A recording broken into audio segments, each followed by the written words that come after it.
Antes de que el tiempo tuviera nombre, antes de que el primer amanecer se desplegara sobre el vacío, existía solo un suspiro. Un aliento tenue, eterno, sin forma. Un murmullo tan leve que apenas podía recordarse, como el eco de un sueño que aún no ha decidido nacer. En ese aliento, el mar dormía sin olas. Sus aguas eran pensamiento, no movimiento. El cielo todavía no existía, pero algo inmenso temblaba en la penumbra, aguardando abrir los ojos. No era luz lo que llegaba, ni oscuridad, era una incertidumbre sagrada, un espacio tibio donde todo podía comenzar. Y de esa quietud, algo se movió por primera vez. Los antiguos lo llamaron caos.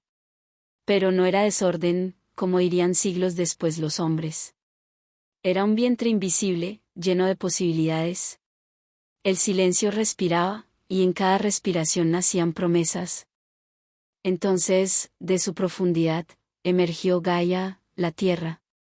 No como roca ni suelo, sino como una conciencia maternal que se extendía suave, cubriéndose con niebla. En su pecho dormían las semillas de todo lo que un día tendría nombre, las montañas, los ríos, las raíces y los sueños. De su mirada brotaron los primeros colores, el gris de la piedra, el verde aún húmedo del primer musgo, el azul que se atreve a rozar el vacío. A su lado, entre las sombras, despertó Eros.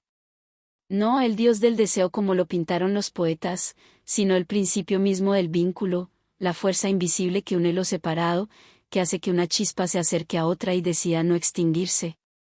Eros no habló, su lenguaje era el temblor del aire. Con su sola presencia enseñó a la materia a buscar compañía, a la noche a desear el día, a la soledad a transformarse en creación. Y más allá del horizonte sin forma, en YX, la noche, desplegó su manto. No traía oscuridad como castigo, sino como descanso. Su sombra era abrigo, su negrura una cuna donde el misterio podía gestarse. De sus pliegues nacerían los sueños, los secretos, la posibilidad del silencio. En YX caminó sin huellas, dejando un brillo invisible que aún hoy los hombres confunden con estrellas. Gaia, Eros y NYX respiraban al unísono. De su triángulo invisible surgió el ritmo que sostendría la eternidad, la materia, el deseo, el reposo. Era un pulso lento, un corazón hecho de distancia. El universo comenzaba a escucharse a sí mismo. Las antiguas tablillas, los fragmentos de Hesíodo, los mitos que sobrevivieron en voces casi borradas, dicen que en ese instante el cielo aún no existía. No había Olimpo, ni dioses, ni juramentos. Solo el primer temblor del ser queriendo verse reflejado. Tal vez, en ese intento de saberse, nació la luz. Tal vez fue Gaia quien abrió los ojos, y al hacerlo inventó el horizonte. Entonces, los ríos comenzaron a deslizarse. El agua aún no conocía cauce, pero aprendió la forma del movimiento. Las montañas se levantaron como plegarias detenidas. Las piedras, aún húmedas, brillaban como si conservaran dentro un fuego antiguo. Y la brisa, esa hija ligera del caos, comenzó a recorrerlo todo, como una canción que no termina de recordar su letra. Nada era violento. Nada tenía prisa. El cosmos se construía con la lentitud de quien talla una estatua a oscuras. Cada chispa encontraba su sitio, cada sombra hallaba su límite.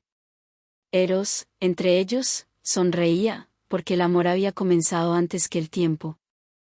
Y tal vez todo el universo no sea sino ese eco, una canción que nunca terminó de apagarse, que viaja de estrella en estrella, de mente en mente, buscando todavía su tono perfecto. Un eco que se repite en los latidos, en la marea, en el sueño. Escúchalo esta noche. Está ahí, entre las sombras del pensamiento, en el borde del sueño. No pronuncia nombres, no promete respuestas. Solo murmura, recuerda. Recuerda que alguna vez fuimos fuego y silencio. Recuerda que la creación comenzó con un suspiro. Recuerda que aún dentro del ruido, el mundo respira. Y cuando cierres los ojos, si el sueño te envuelve despacio, imagina que el universo entero exhala contigo. Que los dioses, en su sueño eterno, te escuchan. Que el eco que nació hace milenios, aquel primer aliento de niebla y luz, todavía vibra en tu pecho. Porque el mito no terminó. Solo cambió de voz. Y cada vez que alguien cuenta una historia, el cosmos vuelve a comenzar. Los hombres, muchos siglos después, llamarían a ese instante, el nacimiento de los dioses. Pero no hubo tronos ni rayos. Solo la ternura de un universo que despertaba. El poder no nació del combate, sino de la necesidad de ser visto. La divinidad surgió de la soledad, de esa nostalgia profunda que siente lo eterno cuando descubre que está solo. Y así, la niebla se volvió cuna. El mar se alzó despacio, como si recordara su promesa. El cielo, aún tembloroso, se tendió sobre la tierra como un manto sin costuras. Todo estaba en equilibrio, suspendido entre la respiración y el silencio. Gaia descansó. Su cuerpo, extendido en forma de continente invisible, comenzó a soñar. En sus sueños aparecieron figuras, todavía sin nombre, que caminaban entre luz y sombra. Algunas de esas figuras serían dioses, otras, solo sus reflejos. Pero aún no había destino. Solo posibilidad. Eros, mientras tanto, caminó por entre los vientos, tocando con dedos invisibles la materia dormida. Donde tocaba, nacía la unión, átomo con átomo, ola con ola, mirada con mirada. Todo lo que respiraría un día debía primero aprender a anhelar. Y así, el deseo se convirtió en ley. NYX observó desde su velo. Sobre el mundo nuevo, extendió su noche suave. Las estrellas que sembró no eran fuego, sino memorias del primer resplandor. Cada una guardaba dentro un fragmento de aquel silencio original, el eco del momento en que la nada decidió florecer. Y desde entonces, cuando el ser humano mira al cielo, siente algo que no puede explicar, una nostalgia de ese primer suspiro. Las antiguas voces dirían que de Gaia nacerían los titanes, que de NYX surgirían las sombras, que de Eros vendría todo vínculo. Pero esa es otra historia. En este instante, el mundo es apenas un aliento suspendido, una música sin final. Tal vez no hubo principio. Tal vez seguimos dentro de ese primer latido, soñando que el tiempo avanza. Porque aún hoy, cuando el mar respira y la noche cae, puede oírse el mismo rumor, el de la creación que nunca dejó de latir, bajo la niebla, en silencio. Y quizá, solo quizá, los dioses nunca nacieron realmente. Quizá siempre estuvieron ahí, durmiendo bajo la bruma, esperando que alguien, alguna noche, recordara su nombre. El nuestro. El de todos. El de aquello que comenzó sin ruido, y que aún, en el fondo del sueño, continúa respirando. Porque incluso la divinidad, antes de ser adorada, fue soledad. Cuando el aliento del mundo se hizo cuerpo, cuando la niebla se volvió suelo y el silencio aprendió a resonar, Gaia, la vasta madre, se tendió bajo un cielo que aún no conocía su propio nombre. En la inmensidad de su pecho, la vida dormía como un puñado de semillas esperando la caricia del tiempo. Pero el tiempo aún no existía, y la soledad pesaba sobre ella como un manto sin límites. En esa ausencia de compañía, Gaia miró hacia arriba y deseó algo que aún no tenía forma, una mirada que la respondiera, una presencia que la equilibrara. Fue entonces cuando, desde lo alto del vacío, nació Urano, el cielo. Surgió luminoso, sin cuerpo definido, una extensión de aire y eternidad que cubrió a Gaia con su azul naciente. Ella lo amó como se ama la posibilidad, y de ese encuentro, de la unión entre lo firme y lo infinito, brotó la primera generación de los titanes. Los titanes no eran monstruos ni dioses en el sentido que luego entenderían los hombres. Eran fuerzas puras, manifestaciones del orden y del caos entrelazados, hijos de un amor tan inmenso que ni la palabra podía contenerlo. Cada uno representaba un aspecto del cosmos en su equilibrio aún frágil, océano era el fluir perpetuo, el murmullo que rodea todas las orillas, Seo, la profundidad silenciosa del pensamiento divino, Crío, la forma del tiempo antes del reloj, Hiperión, la luz que aún no quema, Jápeto, la frontera donde la creación se detiene a observarse a sí misma. Y junto a ellos, sus hermanas, Tea, cuyo brillo dio origen al oro del amanecer, Rea, la matriz de los futuros dioses, Temis, la justicia que aún no necesita castigo, Mnemosine, la memoria del universo recién nacido, Febe, la noche reflexiva, y Tetis, el agua que todo lo abraza. Durante eras que no pueden medirse, la tierra y el cielo se unían sin descanso. Urano se extendía sobre Gaia cada noche, cubriéndola con su inmensidad, y en cada unión nacía un nuevo poder. Pero con el paso de los silencios, Gaia comenzó a sentir el peso de su amante. Urano, temeroso de perder su dominio, mantenía ocultos a sus hijos dentro del vientre de su madre, sin permitirles salir a la luz. Los titanes se retorcían en la oscuridad de la tierra, escuchando el latido de su madre como si fuera el tambor de un corazón oprimido. Gaia soportaba, paciente, el dolor de tener dentro de sí el universo entero sin poder liberarlo. Sus suspiros se transformaron en terremotos, sus lágrimas, en manantiales subterráneos. Cada lamento era un temblor en la carne del mundo. Entonces, entre todos sus hijos, uno se atrevió a escuchar más allá del miedo. Cronos, el más joven, el que había nacido con la mirada vuelta hacia el futuro, se acercó a su madre. Gaia, con voz temblorosa, le habló del equilibrio roto, del amor que se había convertido en prisión, y del deseo de devolver el movimiento al cosmos. Le entregó una hoz forjada con la esencia del sílex, el primer metal que había aprendido a cantar dentro de la piedra. Y así, cuando Urano descendió una vez más para cubrir a Gaia, Cronos esperó en silencio, escondido en la penumbra del horizonte. El instante en que el hijo se rebeló contra el padre no fue violento ni ensordecedor, como lo contaron más tarde los poetas. Fue una herida suave, inevitable, una separación necesaria. Cronos levantó la hoz y cortó los lazos que unían al cielo con la tierra. De la herida brotaron destellos que se alzaron hacia las alturas, y algunos dicen que esas luces se convirtieron en estrellas. Gaia exhaló por fin un suspiro profundo, el primero de libertad, y el universo entero se estremeció con ella. Urano se elevó, herido pero eterno, retirándose hacia la altura que aún hoy domina los días. Cronos, con las manos aún temblorosas, miró el vacío entre ambos y comprendió que acababa de nacer el tiempo. Porque donde antes no había distancia, ahora existía espera. Donde todo era simultáneo, surgió la secuencia. Así, el universo aprendió a avanzar. Cronos, cuyo nombre lleva el eco del tiempo mismo, se convirtió en señor de las eras, el que mide los días y marca los límites del amanecer y el ocaso. Pero su victoria, como todas las que llegan demasiado pronto, llevaba dentro una sombra. La profecía, susurrada por Gaia, decía que un día uno de sus hijos lo destronaría, del mismo modo que lo había hecho con su padre. Los titanes construyeron su morada en los confines del mundo, un reino de equilibrio entre la tierra y el éter. Allí todo se movía al ritmo de Cronos, las estaciones invisibles, los primeros brotes de la vida, los vientos que comenzaban a soplar con dirección. Fue la Edad Dorada, cuando los hombres aún no existían y los dioses caminaban sobre la tierra como pensamientos visibles.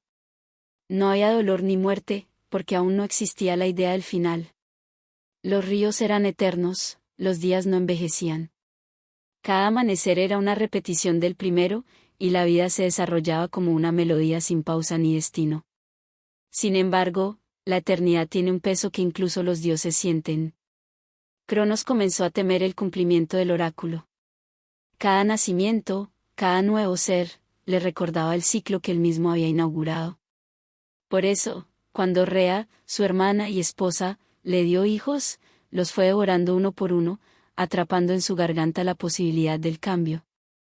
Hestia, Deméter, Hera, Hades y Poseidón fueron engullidos por el miedo disfrazado de poder. Gaia observaba con tristeza la repetición de su propio destino, un hijo que se volvía tirano, una madre que lloraba en silencio.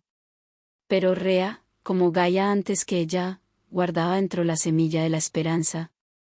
Cuando nació su sexto hijo, lo envolvió en paños de piedra y se lo ofreció a Cronos, quien lo tragó sin sospechar.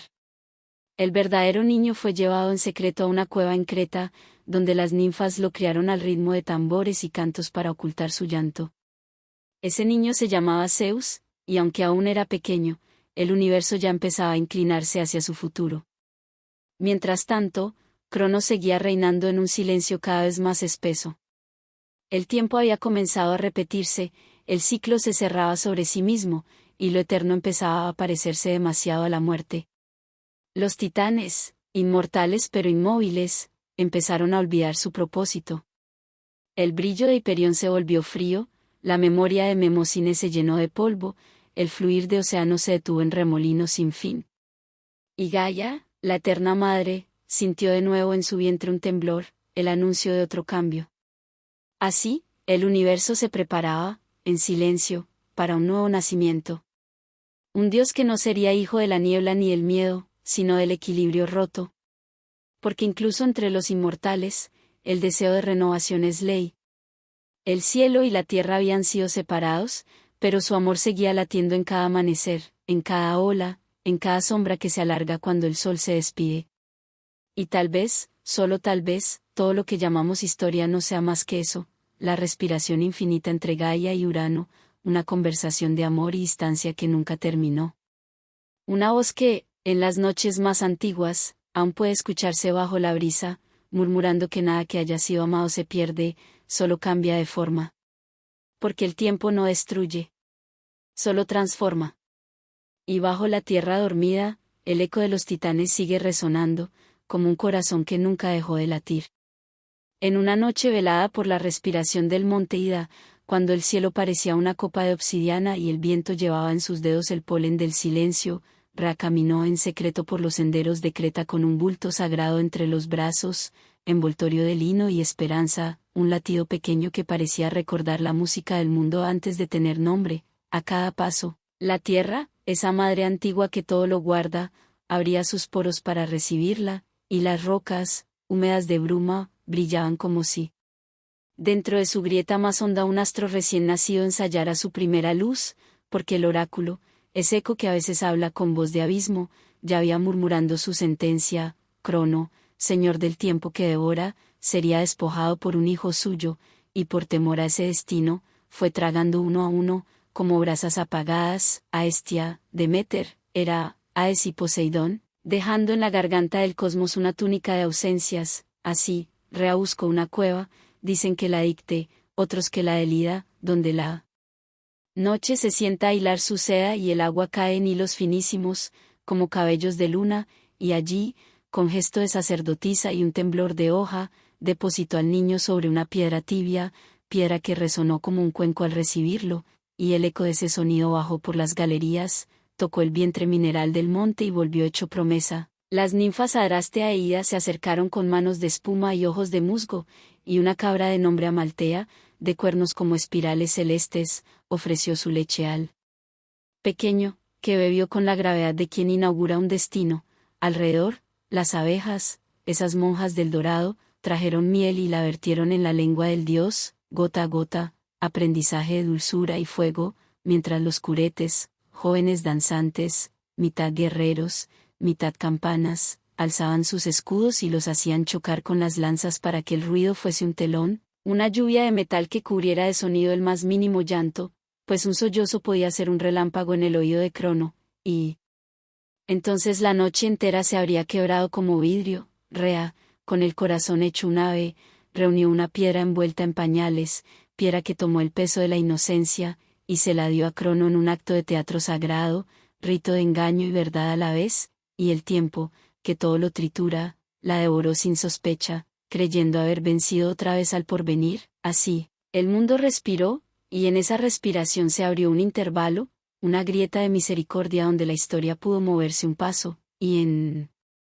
ese paso creció el niño escondido, alimentado por leche de montaña y miel de caverna, arropado por pieles cálidas y el murmullo constante del agua que cae como memoria líquida. A veces, la cueva parecía latir, y uno habría jurado que estaba dentro del pecho de la tierra, oyendo su tambor, oyendo su voz. Los curetes seguían bailando, pies como tambores de polvo, torsos desnudos con el brillo de la resina, y el choque ritual de bronce y hierro creaba un cielo de chispas que subía y se extinguía en el techo negro, dejando, por un instante, pequeñas constelaciones de humo. Hesiodo, en fragmentos que aún recuerdan el olor a paja y tinta, dijo que Rea engañó a Crono con esa piedra envuelta, y que luego Zeus, ya crecido, haría a su padre vomitar a sus hermanos y a la piedra misma. que sería colocada en Delfos para que los hombres supieran que la astucia también es hija de la necesidad, pero ahora no hay Delfos ni oráculos hechos templo, solo la humedad de la caverna, el resplandor de antorchas hundidas en resina, el hilo de un canto que Adraste entona a media voz para dormir al pequeño, un canto lleno de palabras antiguas, sagrado, velado, enterrado, eco, polvo, espiral, luna, puerta, y la cabra maltea inclina el lomo como una barca y el niño se aferra a su pelaje como quien se aferra a una orilla, mientras la noche, NYX, la de los pasos de pluma, extiende su manto y cuida, porque la noche sabe custodiar. En la entrada, el aire trae un rumor oceánico, un presentimiento de islas, y cada gota que cae el techo parece un reloj invertido, no mide el tiempo hacia adelante, sino hacia atrás, como si el mundo quisiera regresar a su primer suspiro. Rea, que ha dejado a su hijo, vuelve a la superficie con el rostro lavado por el rocío, y su dolor, esa llama azul, se recoge detrás de los ojos como una plegaria. Hay madres que salvan con sus manos, madres que salvan con su mentira, y madres que salvan con su silencio. Rea fue todas, bajo el cielo de Creta, el viento pasa rozando las hierbas, y las hierbas inclinan la cabeza como si supieran un secreto. El niño crece, y con él crece una canción grave que ningún oído humano ha oído jamás, la canción de la restitución, porque el tiempo que devora también aprende a devolver, y cuando los dioses beben miel de cuevas, el destino se vuelve un tejido de hilos dorados que esperan una sola cuchilla para ser cortados en la dirección correcta. La cueva de Lida, dicen, es un útero mineral, un horno suave donde se templan los futuros, y allí, el pequeño Zeus aprende la respiración de la piedra, la paciencia del goteo, la disciplina del silencio, mira, sin saber que mira, el dibujo de los cristales en las paredes, estrellas atrapadas en sal, y su sueño es un jardín de truenos todavía sin estruendo, un cielo que aún no sabe su propio alfabeto. Cuando llora, el metal de los curetes florece en estrépito, y cuando ríe, las abejas hacen círculos más lentos, como si la risa fuese una orden secreta.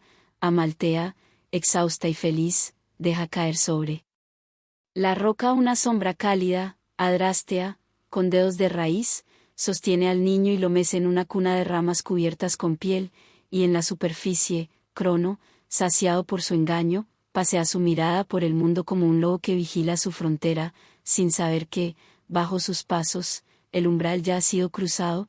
De vez en cuando, en los pliegues de la caverna, se escucha una cadencia nueva, un ritmo que no pertenece al goteo ni al metal, un compás leve que recuerda a una nube encendiéndose por dentro. Es el pulso del rayo ensayando su retorno, el idioma de un cielo aún en boceto, y sin embargo, nada se precipita.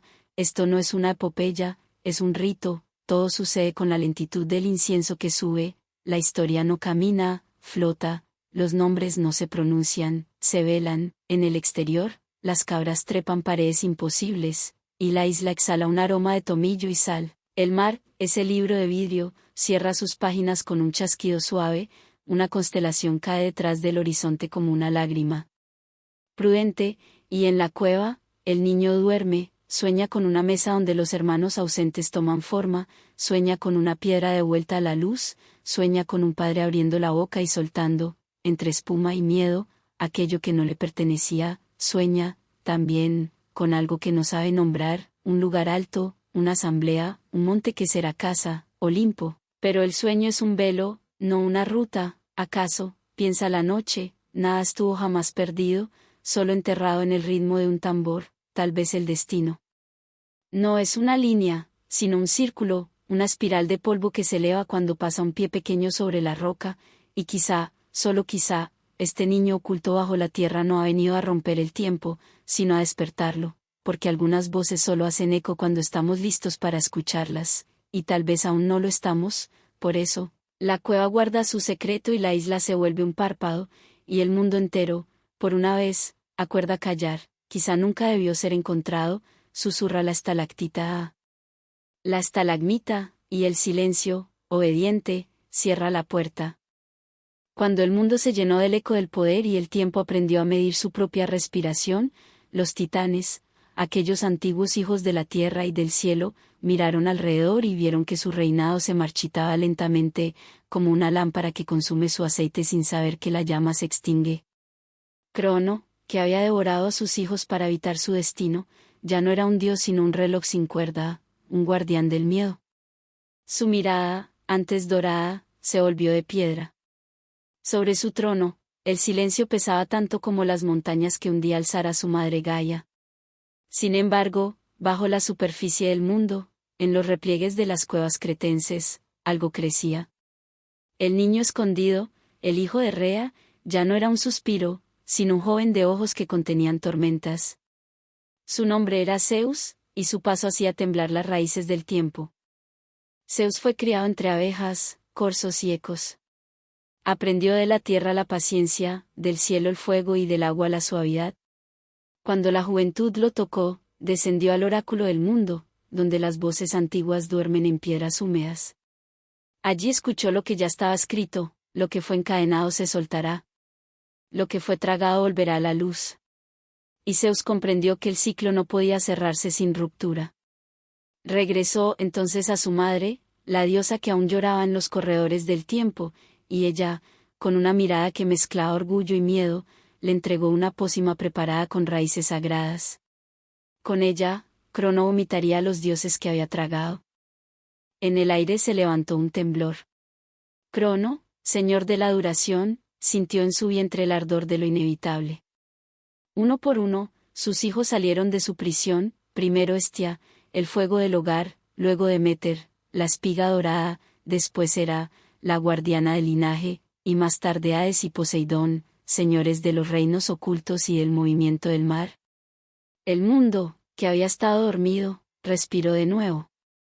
En la cima del Ida, el cielo se abrió con un sonido que no era trueno ni voz, sino una nota prolongada, como si el universo afinara su instrumento.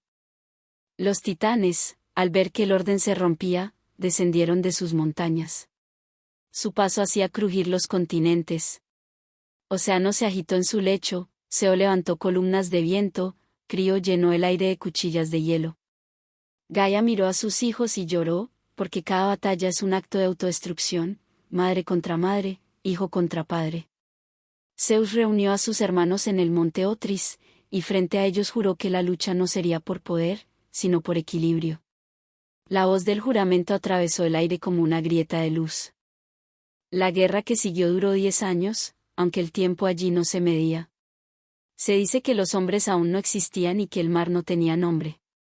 Los titanes arrojaban montañas, los dioses devolvían rayos.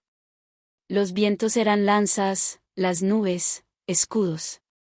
Pero más que ruido, hubo resonancia, el choque de dos modos de existencia. Los dioses jóvenes, hijos del renacimiento, contra los viejos, guardianes del pasado. En medio del caos, Zeus descendió al Tártaro y liberó a los cíclopes, los artesanos del rayo, y a los hecatonquiros, gigantes de 100 brazos. En agradecimiento, los cíclopes forjaron para él el trueno, para Poseidón el tridente, para Hades el yelmo de la invisibilidad. Con esas armas, el nuevo orden encontró su voz. El monte Otris ardía. El mar se abrió. El cielo se pobló de destellos. Desde la distancia, NYX, la noche eterna, observaba sin intervenir, envolviendo la batalla con su manto. Porque toda creación necesita su sombra. Zeus lanzó sus rayos, y el eco llegó hasta los confines donde el sonido se disuelve. Crono cayó, no con grito, sino con el suspiro de quien entiende que ha llegado su hora. No hubo júbilo, solo un silencio pesado, de ceniza y agua. Los titanes, derrotados, fueron enviados al Tártaro, un abismo más profundo que cualquier palabra. Allí, los hecatonquiros los custodiaron, y sus voces quedaron selladas tras muros de hierro. Gaia, la madre, permaneció en la superficie. No celebró la victoria de sus nietos, porque toda victoria, pensó, lleva dentro la semilla de la próxima caída. Zeus, con el pecho aún tembloroso por el rayo, miró el cielo que había heredado. Comprendió que la autoridad no era un trono, sino un peso. El mundo necesitaba equilibrio, no dominio. Convocó entonces a sus hermanos, Poseidón tomó el mar, Hades el inframundo, y el cielo. No lo decidieron por fuerza, sino por sorteo, aceptando que incluso los dioses deben someterse a la suerte. Desde entonces, el universo se dividió en 3 respiraciones, la del aire, la del agua y la del silencio. Los hombres, siglos más tarde, llamarían a eso destino. Sin embargo, ¿los ecos de la guerra quedaron suspendidos? Se dice que, en las noches más profundas, puede oírse el retumbar de los titanes bajo tierra, golpeando las paredes de su prisión. Algunos montes tiemblan no por placas ni magma, sino por su movimiento. Y cada vez que una tormenta estalla, Zeus recuerda que su rayo nació del rencor del cielo. Porque el poder no se hereda, se carga. El mundo nuevo, bajo su orden, floreció como un jardín recién regado. Los primeros templos se erigieron, no de piedra, sino de luz. Las estrellas, cansadas de observar, comenzaron a moverse en círculos precisos. Los ríos aprendieron el camino hacia el mar. La luna, hija de Titán y Noche, se convirtió en guardiana de las mareas. Todo halló su ritmo. Pero en ese equilibrio había algo triste, la certeza de que todo ciclo, por perfecto que parezca, vuelve a repetirse. Zeus, desde su trono en el Olimpo, escuchaba el murmullo de los mortales, el roce de las hojas, el lento girar del firmamento. A veces pensaba en Crono, en el rostro envejecido de su padre, y sentía dentro un eco de compasión. Porque, al final, cada dios es solo la forma que toma un miedo antiguo. Crono temía ser reemplazado. Zeus temía repetirlo. Y así, el tiempo siguió caminando, no hacia adelante, sino en espiral. La titanomaquia, esa guerra de Hades, no fue solo un enfrentamiento de fuerzas, sino el nacimiento de la conciencia del cambio. Los dioses aprendieron que todo poder necesita sombra, que toda luz tiene un precio. Por eso, en el corazón del Olimpo, donde el mármol respira perfume de nube, hay una sala que permanece vacía. Allí se guarda el eco del último gemido de Crono, no como trofeo, sino como recordatorio. Cuando cae la noche sobre Grecia y el viento baja del monte Otris, algunos afirman que aún se oyen pasos gigantes arrastrando cadenas de bronce. Y los que duermen junto al mar, si prestan atención, oyen un rumor bajo las olas, un pulso grave, un tambor antiguo. Es el corazón de los titanes, latiendo aún, recordando que incluso el tiempo fue un hijo que traicionó a su padre. Quizá todo esto no sea más que un suspiro dentro del sueño de la tierra. Tal vez la guerra nunca terminó. Tal vez seguimos viviendo dentro de su eco, creyendo que el trueno es solo sonido y no memoria. Porque el universo, al fin, es un cuerpo que no deja de recordar. Y cuando una tormenta se cierne sobre el mar y un rayo divide el horizonte, el alma del mundo vuelve a pronunciar su primer nombre. Gaia. Y el silencio que sigue es el mismo que escucharon los dioses al nacer. Hubo un tiempo en que los hombres caminaban a oscuras, desnudos de pensamiento y de fuego, respirando sin comprender el aire que los sostenía. Eran criaturas de barro húmedo y miedo, vagando entre los bosques sin lenguaje ni propósito, mirando el cielo con ojos vacíos, sin saber que, allá arriba, los dioses los observaban con una mezcla de ternura y desprecio. Fue entonces cuando Prometeo, el de mente clara, el que pensaba más con el corazón que con la eternidad, sintió compasión. El hijo de Jápeto y hermano de Atlas, no soportaba ver la fragilidad de aquella raza nueva, hecha con tanta esperanza y tan poca luz. Y en la calma del Olimpo, donde el tiempo se adormece entre el perfume de las nubes, Prometeo comenzó a tramar el secreto acto que cambiaría el destino del mundo.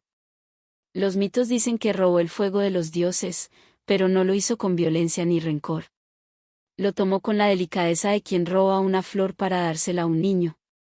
Esperó a que el sol se inclinara, cuando el horizonte es un tazón de oro líquido, y acercó una caña hueca, un tallo seco que escondió una chispa del carro de Helios. Aquella chispa, tan leve como un pensamiento, contenía la promesa de la creación. Bajó entonces por la ladera del cielo, caminando despacio, como si temiera despertar a las constelaciones. Y al llegar a la tierra, sopló sobre la chispa. El fuego abrió los ojos. Por primera vez, La noche retrocedió. Los hombres, aturdidos, rodearon aquella llama con la misma mezcla de temor y asombro con que se mira a un dios. Prometeo les enseñó a alimentarla, a domesticar el resplandor, a no dejar que el viento la apagara. Les mostró cómo calentar sus cuerpos, cómo iluminar la piedra, cómo cocinar el alimento. En aquel acto diminuto, el universo cambió de curso. La humanidad aprendió la diferencia entre el frío y la esperanza. El fuego se volvió voz, danza, rito. En su luz nació el canto y el arte, el metal, la casa, el altar. Los hombres descubrieron que podían resistir el invierno y, con el tiempo, comenzaron a mirar el cielo no con miedo, sino con curiosidad. En las brasas ardía algo que los dioses no habían previsto, el deseo de saber. Y ese deseo, invisible, fue la verdadera transgresión. Zeus, desde el Olimpo, observó aquella luminiscencia moviéndose como una estrella sobre la tierra. Al principio sonrió, creyendo que era una ofrenda, pero pronto comprendió. La luz que Prometeo había dado no era reverencia, sino independencia. Y eso, para un dios, es una ofensa mayor que el robo. Ordenó entonces que Prometeo fuera encadenado en los límites del mundo, allí donde la tierra toca el cielo en un abismo de piedra y viento, el Cáucaso. El castigo fue tan vasto como su acto. Prometeo fue sujetado con grilletes de bronce, su cuerpo inmortal atado a una roca que respiraba hielo y silencio. Cada amanecer, un águila descendía, hija de la voluntad de Zeus, y devoraba su hígado, que volvía a crecer durante la noche, eterno ciclo de tormento. Pero el mito no cuenta el otro lado, que Prometeo, incluso encadenado, sonreía. Porque el fuego seguía vivo en la tierra. Porque, en cada chispa humana, ardía una réplica de su rebelión. El viento del Cáucaso silbaba entre las grietas y llevaba sus pensamientos lejos. A veces imaginaba las aldeas humanas, el sonido del metal siendo forjado, las risas frente a la hoguera. Otras veces se preguntaba si el castigo era una manera de permanecer vinculado al mundo que amaba. Quizá los dioses no comprendieron que, al castigarlo, lo convirtieron en eterno. Porque mientras el fuego exista, su nombre será recordado. Las generaciones de hombres crecieron.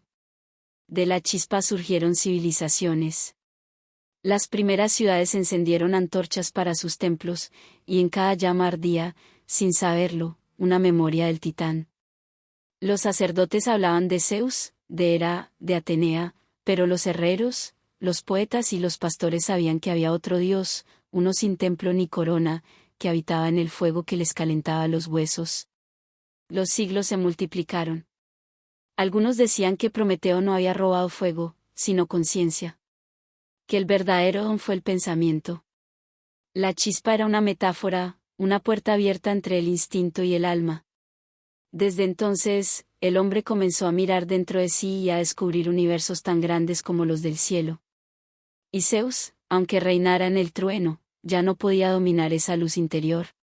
A veces, en las noches más frías, los hombres creían escuchar un susurro entre las llamas. Era la voz de Prometeo, suave, fatigada, pero luminosa, diciendo, cuida lo que arde, porque todo lo sagrado se apaga si no se cuida. Nadie lo veía, pero su sombra se proyectaba en cada chispa. En cada fogata que resistía la lluvia, en cada lámpara que espantaba la oscuridad, Prometeo estaba presente. Gaia, la madre, miraba desde el fondo de su eternidad. ¿Sabía que aquel titán no había actuado contra los dioses, sino a favor de la vida? Que su rebeldía era amor, su desobediencia, compasión. En el equilibrio de las cosas, alguien debía sostener la balanza hacia el lado de los mortales. Con el tiempo, Hércules, el héroe errante, llegó al Cáucaso. Las historias cuentan que vio al titán, cubierto de musgo y heridas que no cerraban, pero aún con el brillo del fuego en los ojos. Comprendió sin palabras. Tomó su arco, apuntó hacia el cielo y derribó al águila con una flecha que parecía hecha de justicia. Rompió las cadenas, y Prometeo cayó al suelo como un árbol que vuelve a abrazar la tierra. Pero el titán no se levantó para vengarse. Solo miró el horizonte y sonrió, porque ya no era necesario nada más. El fuego seguía vivo. Prometeo caminó entre los hombres una última vez, disfrazado de anciano. Los observó trabajar, amar, llorar. Vio en ellos el reflejo de su acto. Cuando uno de ellos encendió una antorcha para iluminar la tumba de un amigo, el titán comprendió que su don se había completado. El fuego ya no era solo calor. Era memoria, vínculo, alma. El mito dice que después desapareció entre las montañas. Algunos dicen que se convirtió en viento, otros que su cuerpo fue absorbido por la piedra. Pero quizás sigue ahí, en cada chispa que nace del roce de dos ramas, en cada hogar que enciende una llama en la noche. Y cuando miramos el fuego demasiado tiempo y sentimos que algo nos observa desde dentro de él, tal vez sea su mirada, recordándonos en silencio que el mayor de los dones no fue el fuego, sino la conciencia de la luz. Porque Prometeo no enseñó a encender hogueras, sino a despertar el alma. Y su castigo no fue dolor, sino eternidad. Dicen que hubo un tiempo en que la tierra respiraba sin heridas, cuando las estaciones no conocían fronteras y el sol, sin orgullo, caminaba despacio sobre los campos. Fue la edad dorada, aquella en la que los hombres aún eran jóvenes en el alma y los dioses no necesitaban templos. Todo nacía de un gesto suave. No existía la palabra guerra, ni la idea de propiedad, ni la sombra del miedo. El día no se medía en horas, sino en luces, la noche, no en sombras, sino en sueños.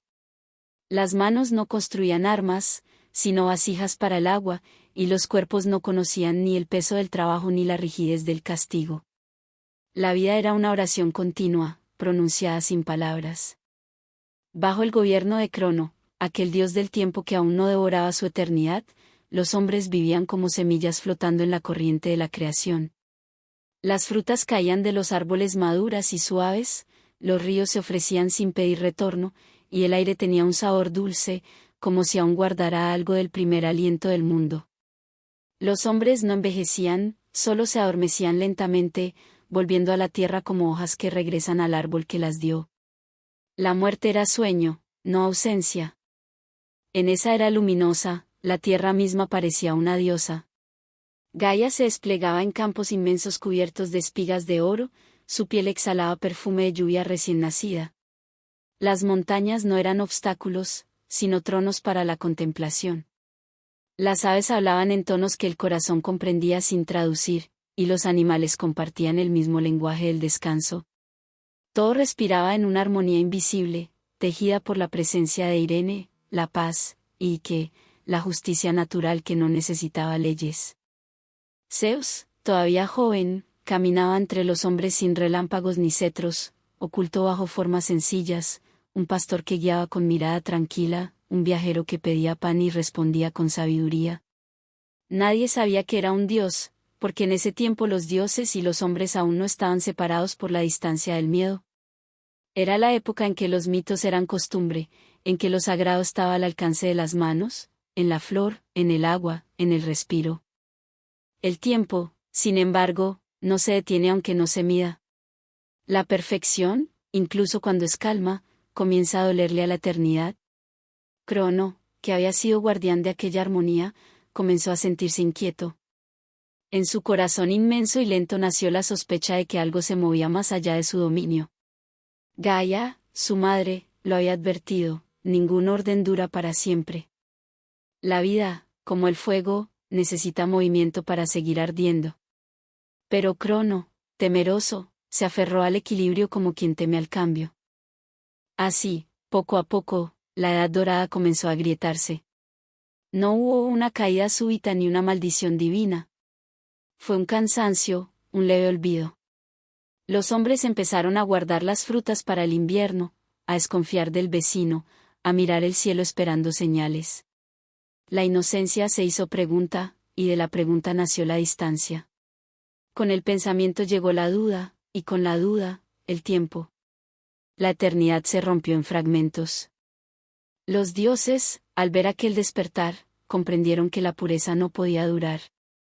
Zeus tomó entonces el relevo de su padre y dio comienzo a una nueva era. Los hombres, que antes vivían sin deseo, ahora aprendieron la nostalgia. Por primera vez sintieron el peso de lo que no tenían. Así nació la plegaria, ese intento de volver a tocar con palabras lo que el alma aún recuerda. Prometeo había encendido el fuego, y con él vino la conciencia. El hombre, al mirarse en la llama, vio su rostro y se reconoció como algo separado del mundo. La paz de Crono no podía volver. La inocencia se había convertido en conocimiento. La tierra seguía dando frutos, pero ya no sin esfuerzo, el trabajo se convirtió en rito, el sudor en ofrenda. Sin saberlo, los hombres comenzaron a construir civilización. Y sin embargo, algo de la edad dorada permaneció, como perfume que no abandona la tela. En ciertas noches de calma, cuando el viento sopla sin dirección y la luna tiñe de miel los campos, la tierra recuerda. Dicen que puede escucharse un rumor leve, una música casi vegetal, como si las raíces cantaran. Es el eco de aquel tiempo sin dolor, un recuerdo que viaja por debajo del suelo, rozando las piedras, las aguas y los huesos de los antiguos. Los poetas, siglos después, lo sentirían y le pondrían nombre, Nostos, el deseo de regresar. Y en cada era, los hombres buscarían reconstruir ese paraíso, llamándolo de mil formas, Edén, Elysium, Arcadia. Pero todos son reflejos del mismo sueño, la memoria de la edad dorada. Zeus, desde su altura, mira el mundo y sabe que incluso la pérdida es parte del ciclo. Sin la caída, no hay crecimiento, sin el olvido, no hay búsqueda. Y así permite que la tierra se fatigue, que los hombres aprendan el dolor, que los días se llenen de invierno. Porque sabe que, al final de todo, la semilla siempre recuerda su luz. Dicen que cuando un hombre muere con el corazón en paz, regresa allí, a esa primera edad. Camina entre campos sin sombra, oye el murmullo del trigo que no se marchita, siente la caricia del viento que no duele. Es recibido por Crono, ya sin guadaña ni miedo, que le ofrece un asiento bajo un árbol que da fruto eterno. Allí, el alma comprende que no ha regresado a un lugar, sino a un ritmo.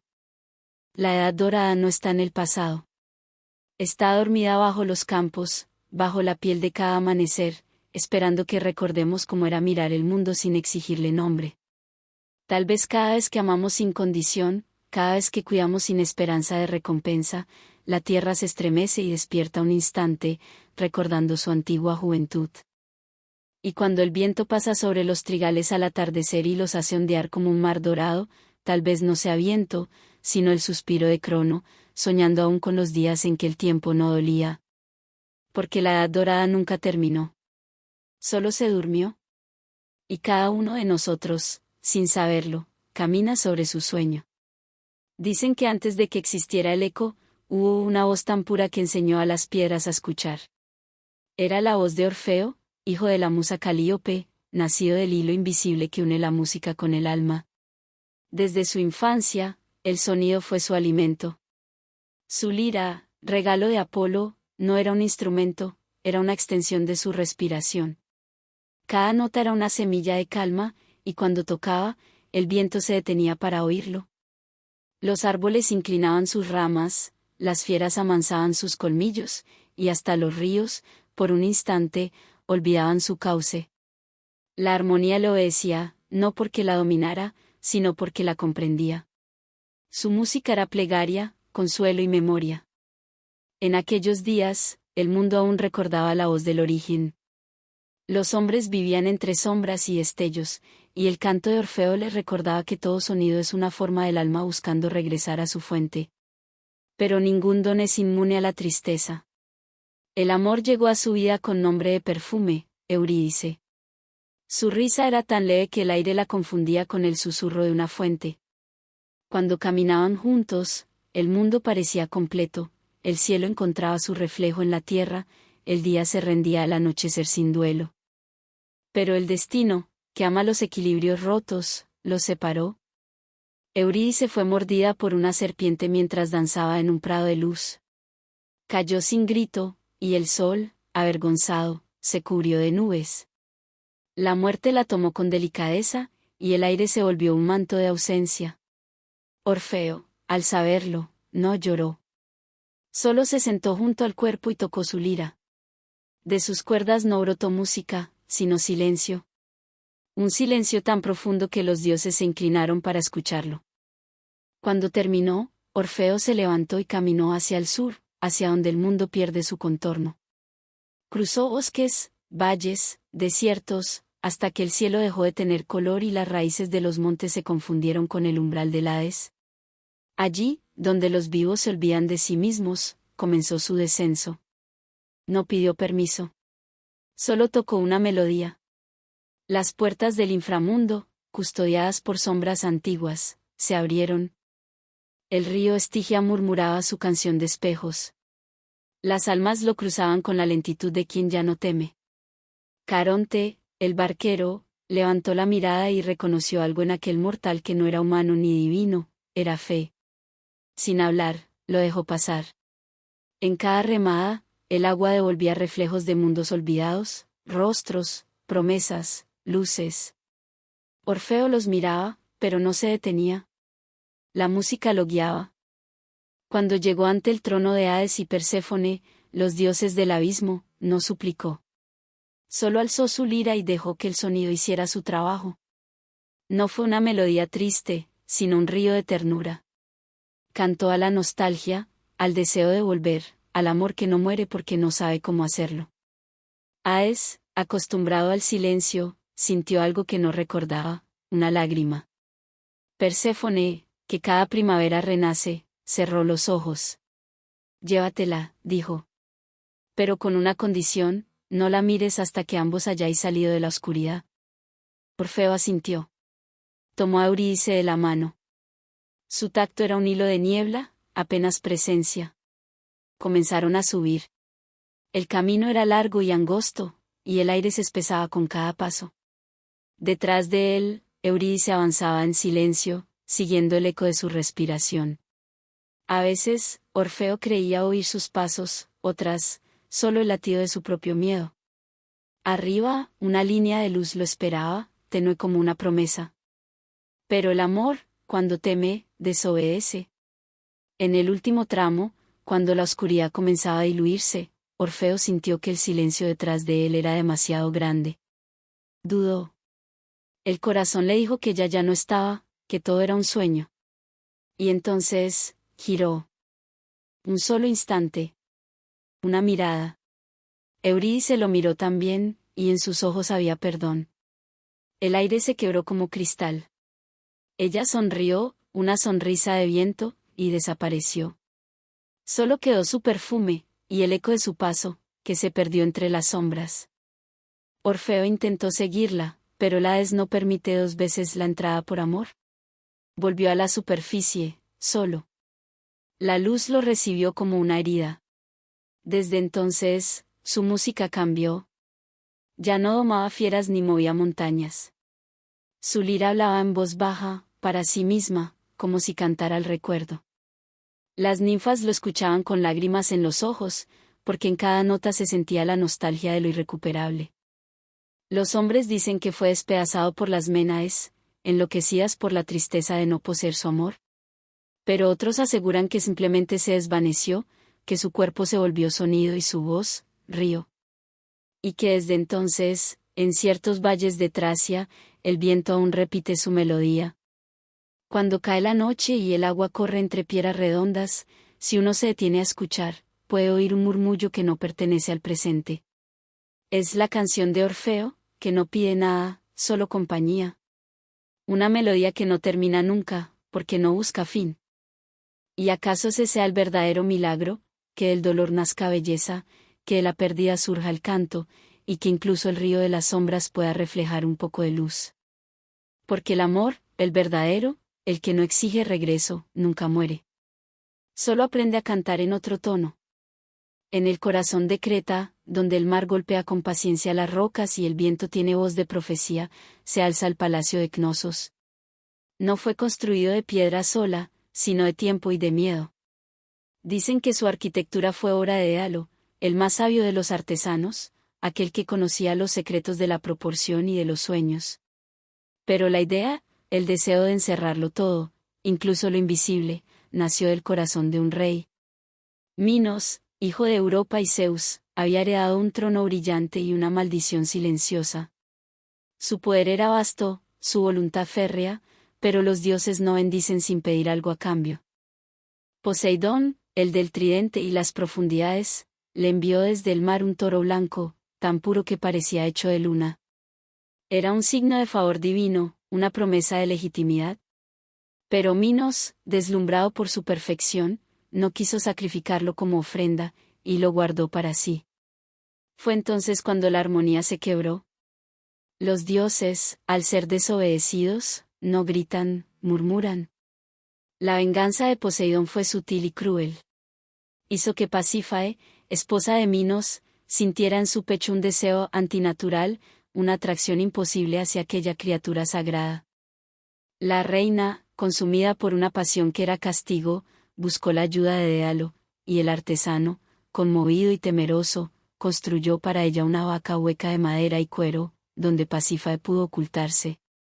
De aquella unión profanada nació el Minotauro, mitad hombre, mitad toro. No era monstruo, sino herida.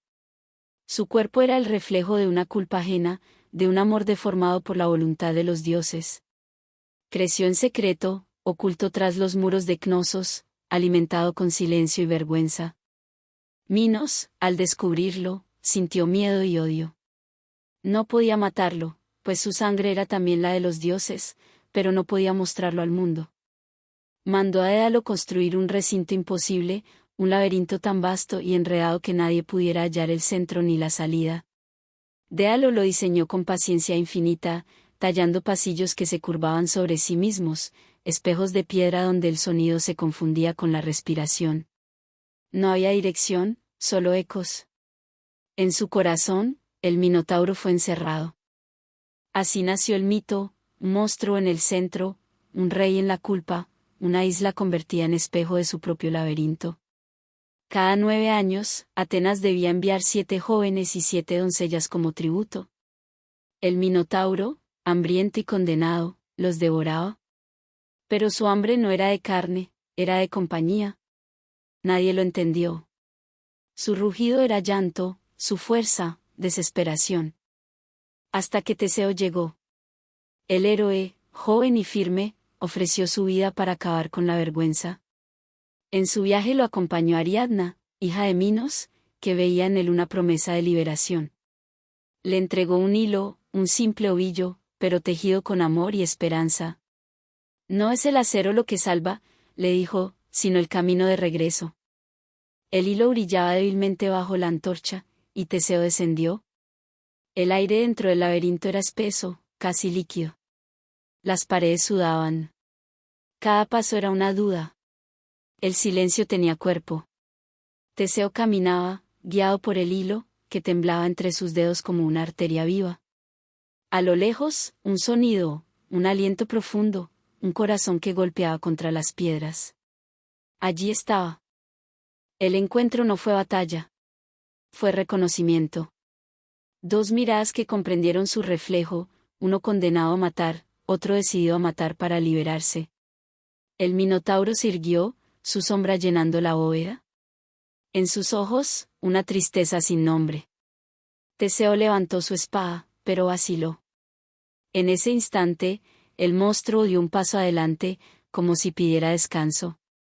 El golpe cayó, y con él, un silencio inmenso. No hubo grito. Solo un temblor en la tierra, como si el laberinto exhalara. Cuando todo acabó, Teseo siguió el hilo de regreso. Cada curva del laberinto era una pregunta. ¿Quién había vencido? ¿A quién había matado? Afuera, Ariadna lo esperaba con la aurora en el rostro, creyendo que la historia terminaba allí. Pero no hay victoria sin pérdida. En el viaje de regreso, Teseo la abandonó en la isla de Naxos, cumpliendo el ciclo de traición que todo héroe lleva en su sombra. Dédalo, el creador del laberinto, fue también prisionero de su ingenio. Minos no podía permitir que revelara sus secretos.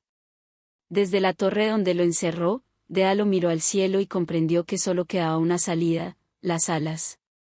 Con plumas y cera, construyó un sueño. Junto a su hijo Ícaro, escapó. Pero el cielo, como la divinidad, no perdona el exceso de altura. Ícaro, enamorado del sol, voló demasiado cerca. La cera se derritió. El niño cayó al mar, dejando una estela dorada que aún hoy tiñe las aguas. El laberinto siguió existiendo, bajo la tierra y dentro de los hombres. Porque todo corazón humano tiene su propio minotauro, una criatura hecha de deseo y vergüenza, de amor y culpa. A veces lo encerramos, otras lo alimentamos sin saberlo. Y, cuando soñamos con huir, lo hacemos llevando un hilo en la mano, esperando encontrar la salida, sin entender que el camino que seguimos no lleva hacia afuera, sino hacia adentro. Dicen que cuando el viento sopla entre las ruinas de Knossos, puede escucharse un sonido bajo, rítmico, como una respiración pausada. Es el Minotauro, durmiendo todavía, esperando que alguien vuelva a no matarlo, sino a entenderlo. Y quizás el hilo de Ariadna no era una cuerda, sino un recuerdo. Porque en cada laberinto, en cada vida, hay un amor que guía y una sombra que espera. Y todo héroe, al final, debe descubrir que el verdadero monstruo no estaba al centro, sino en sí mismo. El amanecer se abría como una herida dorada cuando Dédalo extendió las alas sobre la piedra. El aire de Creta tenía olor a cera derretida y a esperanza. En la torre, su hijo Ícaro lo observaba en silencio, los ojos brillando con ese fuego que solo tienen los que aún no conocen la caída. El padre, con dedos temblorosos, ajustaba las plumas una a una, uniendo los sueños al cuerpo con hilos de paciencia. Ningún dios los ayudó, aquella hora no era plegaria, sino desafío. Escapar del laberinto, el mismo que había nacido de su mente, era un gesto de humildad y arrogancia a la vez. Dédalo sabía que todo vuelo exige pérdida, y que el cielo, aunque bello, devora. El viento soplaba suave, pero su sonido era el de un dios respirando. No vueles demasiado alto, hijo mío, dijo Dédalo, porque el sol no conoce piedad. Ni demasiado bajo, porque el mar, en su tristeza, te tragará. Ícaro asintió, pero en su pecho crecía otra voz, más dulce, más peligrosa, la voz de la altura. Cuando ambos se lanzaron, el aire los recibió con asombro. Las alas se abrieron, y el cuerpo humano, por un instante, recordó que alguna vez también fue divino. Volaron sobre los campos, sobre los templos, sobre las nubes que dormían. Los pájaros los seguían, confundidos, cantando himnos que nadie había enseñado. Desde arriba, el mar parecía un espejo extendido hasta el fin del mundo. Ícaro reía. Cada ráfaga era una caricia. El viento lo nombraba, y el sol, ese ojo inmenso, lo miraba con ternura y advertencia. Dédalo giró para hablarle, pero el muchacho ya no escuchaba.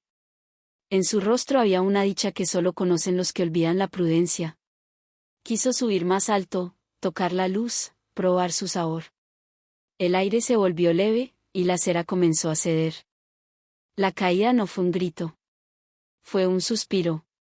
El sol, impotente, guardó su fuego. Las alas se abrieron en un gesto inútil, y el cuerpo descendió con la lentitud de una hoja cansada. El mar lo recibió sin violencia, envolviéndolo como una madre que acoge al hijo que regresa antes de tiempo. El agua cerró sobre él con un sonido suave, casi sagrado. Dédalo descendió, sus alas aún vibrando de miedo. Voló bajo las nubes, llamando su nombre. Solo las gaviotas respondieron. Cuando llegó al lugar donde el agua era más dorada, comprendió. Se posó sobre una roca y miró el horizonte, y en ese silencio eterno sintió que no había perdido a su hijo, sino al niño que había sido él mismo. En la superficie del mar, algo flotaba, una pluma, iluminada por el sol. Dédalo la tomó entre los dedos y vio en ella la eternidad del intento. Lloró, no por la muerte, sino por la belleza del error. Porque Ícaro no había caído, había probado el límite. Y en su breve vuelo, el hombre, por primera vez, conoció la medida de su deseo. Los dioses observaron en silencio. Ninguno lo castigó. Ninguno lo rescató. Porque no había pecado, solo consecuencia. Zeus, desde su trono, murmuró a Hera, así será siempre. Los hombres amarán lo que los destruye, y en ese amor encontrarán su forma más alta. El mar, desde entonces, lleva su nombre, Icario. No por dolor, sino por memoria. Los siglos pasaron. Los poetas escribieron sobre su caída, los pintores lo retrataron suspendido entre la luz y el abismo. Pero ninguno supo que, en el fondo del mar, Ícaro aún sueña. Sueña que el cielo lo perdonó, que las alas se abren sin peso, que el vuelo no termina nunca. A veces, en noches tranquilas, cuando el mar está inmóvil y el viento duerme, puede verse un resplandor bajo las aguas, un movimiento leve, como si alguien siguiera volando allí abajo, despacio, sin miedo. Quizá el error de Ícaro no fue subir demasiado, sino olvidar que incluso la caída es una forma de vuelo. Porque todo lo que asciende, la palabra, el amor, la música, alguna vez debe descender para completarse. Y así, el mito no habla de soberbia, sino de coraje. Del valor de tocar el límite, aunque duela. Dédalo, al final de su vida, regresó a Atenas. Construyó templos, talló estatuas, pero nunca volvió a fabricar alas. En cada una de sus obras dejó un hueco, una fisura, como si en la piedra aún esperara el regreso del aire. Cuando la brisa cruzaba sus talleres, el viejo sonreía, reconociendo en ella la risa de su hijo. El vuelo de Ícaro no fue pérdida. Fue ofrenda. Una plegaria que ascendió demasiado pronto, pero que, al caer, sembró en el mar la semilla del deseo humano de alcanzar lo imposible. Y así, cuando miramos el horizonte y sentimos esa punzada de querer ser más de lo que somos, esa hambre de cielo que no se apaga, es Ícaro quien respira en nosotros. Porque no murió. Solo cambió de altura. En lo alto del monte Parnaso, donde las nubes se enredan en la piedra como cabellos de un dios dormido, se alza el santuario de Apolo, el luminoso. Allí, en una grieta abierta por el temblor de la tierra, nacía un vapor invisible que olía a laurel y misterio. Era el aliento del mundo, el suspiro que unía lo que vive con lo que duerme. A ese aliento se sentaba a escuchar la Pitia, la mujer elegida para hablar con el silencio. Vestida con lino y hojas frescas, sus ojos parecían mirar a través del tiempo. No era divina, era eco. Los peregrinos subían desde todas las ciudades de Grecia. Llegaban con el polvo en los pies y una pregunta en el pecho. Algunos querían saber si ganarían guerras, otros si hallarían amor, otros simplemente si el destino tenía forma o rostro. Esperaban durante días bajo el sol, mientras el viento del monte les contaba historias de quienes vinieron antes y nunca regresaron iguales. Porque nadie que escuchara al oráculo salía ileso de su palabra. Antes de hablar, la Pitia descendía a la cámara sagrada. Allí, en la penumbra, el aire se espesaba. El vapor del abismo subía lento, tibio, envolviendo su cuerpo. Los sacerdotes decían que era el pneuma, el soplo del dios, que entraba en ella y le prestaba su voz. Pero los que habían estado presentes contaban otra cosa, que el humo tenía un sonido, una vibración leve, como una nota que solo el alma podía oír. En ese sonido, la conciencia de la mujer se disolvía. Ya no era ella quien hablaba. Era la grieta. Era la montaña. Era el propio silencio que por un momento se volvía verbo. Cuando el trance la tomaba, la Pitia exhalaba frases fragmentadas, palabras que eran mitades de verdad. Camina, pero no corras. El río que brilla no siempre lleva agua. Lo que temes ya te pertenece. Sus respuestas no eran caminos, sino reflejos. Y los sacerdotes, intérpretes del misterio, las traducían en versos, dejando espacio a la duda, como si la divinidad se expresara mejor en lo ambiguo. Porque en Delfos, lo incierto no era defecto, sino forma de sabiduría. El templo estaba cubierto de inscripciones. En la entrada podía leerse, «Conócete a ti mismo». No era consejo, sino advertencia. Porque quien se conoce, despierta. Y quien despierta, ya no puede volver a dormir. El oráculo no revelaba el futuro, recordaba el pasado más antiguo, aquel que se guarda bajo la piel, en las aguas interiores del ser. Los reyes temblaban ante sus palabras. Filósofos, soldados y poetas buscaban en su voz la confirmación de su destino. Algunos se marchaban en paz, otros se destruían por haber entendido demasiado tarde. Así fue como Edipo creyó escapar de su profecía y terminó corriendo hacia ella, como si el destino fuera un imán y no una línea. Apolo, el dios del orden y de la claridad, gobernaba aquel recinto con precisión solar. Su luz no era consuelo, era desnudez. Bajo su mirada, todo se mostraba como era, sin adornos. Por eso el templo de Delfos no tenía muros altos ni puertas cerradas, la verdad no necesita protección. Los peregrinos entraban con miedo y salían con peso. Porque la verdad, cuando se recibe, quema. Dicen que en los días de luna llena, cuando el viento soplaba desde el valle, el templo entero parecía flotar. Las columnas blancas temblaban con la vibración del canto invisible. Y dentro, la pitia se mecía como una llama. Nadie sabía si dormía o soñaba.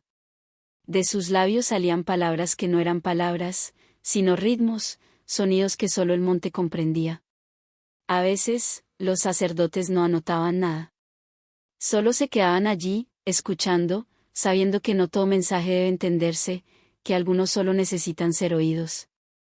Los más sabios comprendieron que Delfos no era un lugar para buscar respuestas, sino para aprender a escuchar el silencio. Porque el oráculo no hablaba del futuro, sino de aquello que el corazón ya sabía, pero temía pronunciar. El humo, el calor, el temblor, todo era símbolo de la respiración del mundo. El abismo no estaba en la tierra, sino dentro del hombre. Con los siglos, el oráculo se apagó. Los vientos cambiaron. Las voces se dispersaron. El cristianismo llegó con sus campanas, y el templo se convirtió en ruina. Las columnas se quebraron, las inscripciones se borraron, y la grieta fue cubierta por polvo. Pero aún hoy, en las madrugadas sin luna, los viajeros que duermen junto al monte juran oír un susurro. No palabras, sino un ritmo, una respiración profunda que asciende del suelo. Algunos dicen que es el eco del pneuma, otros que es la tierra recordando su voz. Quizás Delfos nunca fue un templo, sino un espejo. Un lugar donde el mundo se miraba a sí mismo y comprendía que toda respuesta verdadera nace del silencio. Y tal vez, si hoy caminamos entre sus ruinas con el corazón callado, aún podamos oírlo. Un murmullo que dice, leve, entre el polvo y la piedra. No busques afuera. El Dios que preguntas está en tu aliento. Cuando el mundo se cansó de rezar, los templos comenzaron a llenarse de polvo. Las columnas que habían sostenido los cielos se agrietaron, y las estatuas, antes doradas, aprendieron el peso del abandono. Los altares ya no olían a incienso, sino a tiempo. Era el principio de una nueva era, la de los hombres que miraban al cielo sin esperar respuesta. Los dioses, desde sus moradas invisibles, sintieron el murmullo de la distancia. Uno a uno, comenzaron a desvanecerse, no con furia, sino con la dulzura de una llama que entiende que su tarea ha terminado. Zeus fue el primero en sentirlo. Desde el Olimpo contemplaba el mundo y lo veía moverse sin sus rayos, sin su ley. Los hombres ya no temían el trueno, lo estudiaban. Las tormentas, que antes eran advertencias, ahora eran materia de cálculo. Y en ese cálculo, la divinidad se disolvía. El rey de los dioses se levantó, caminó por los mármoles de su palacio, y escuchó el silencio. Hera dormía, cansada de los celos.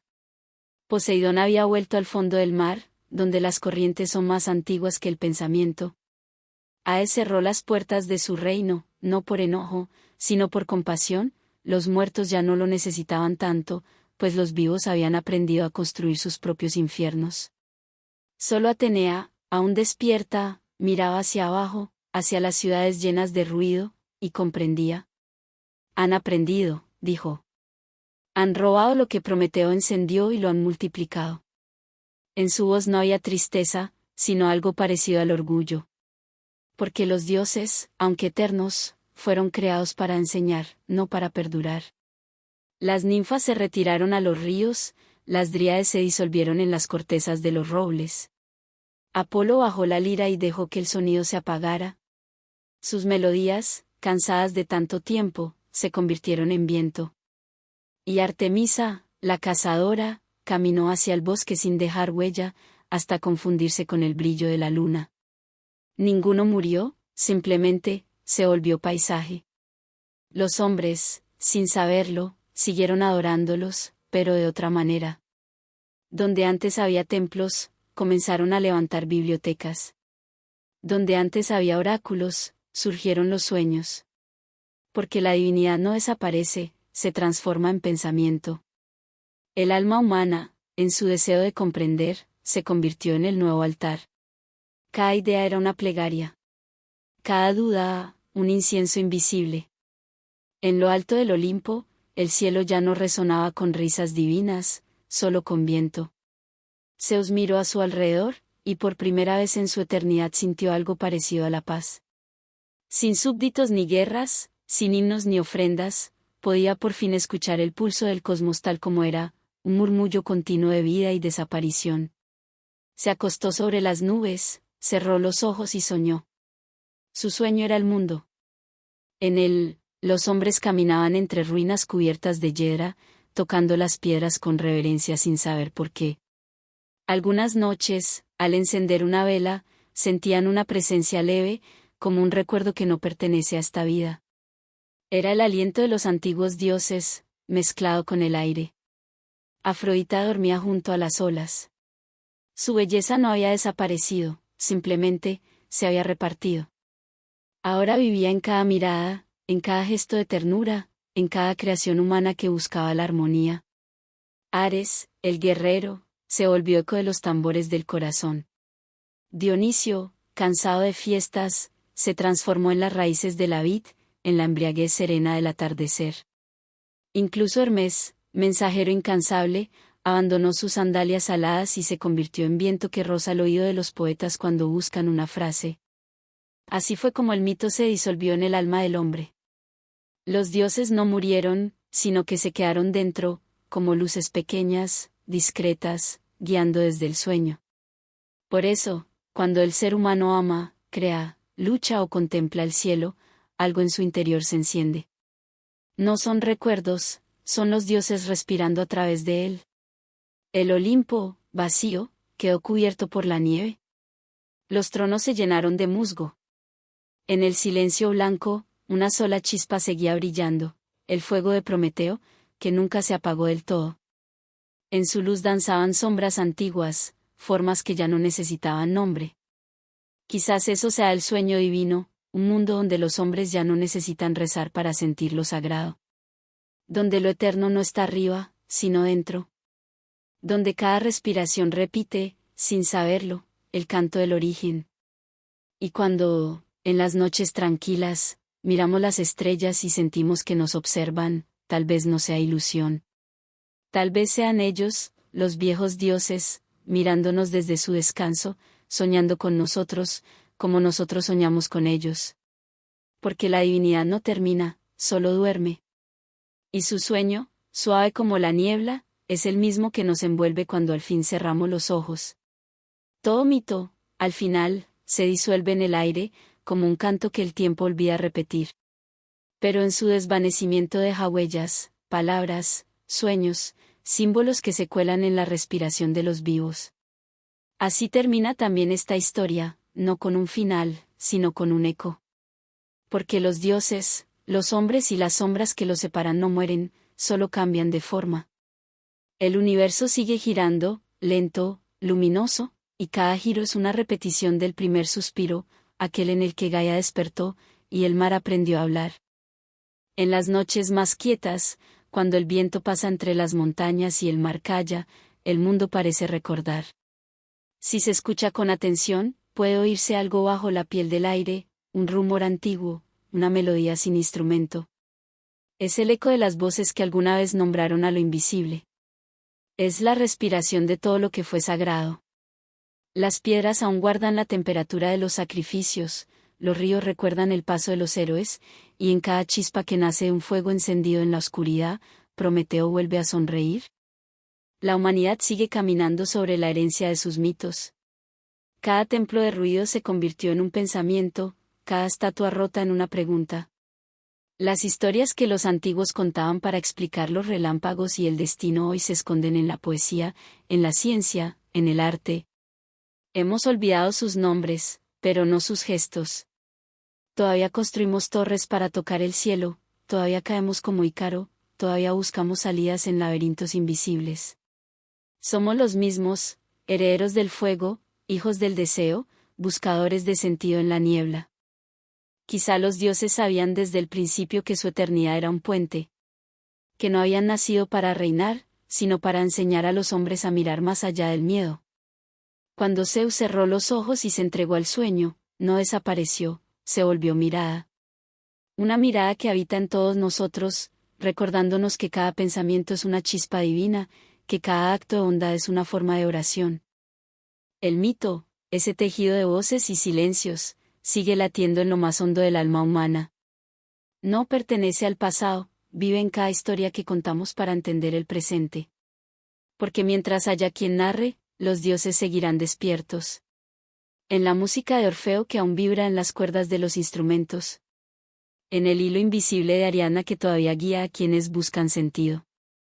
En el vuelo de Ícaro que nos enseña a amar incluso lo que nos quema.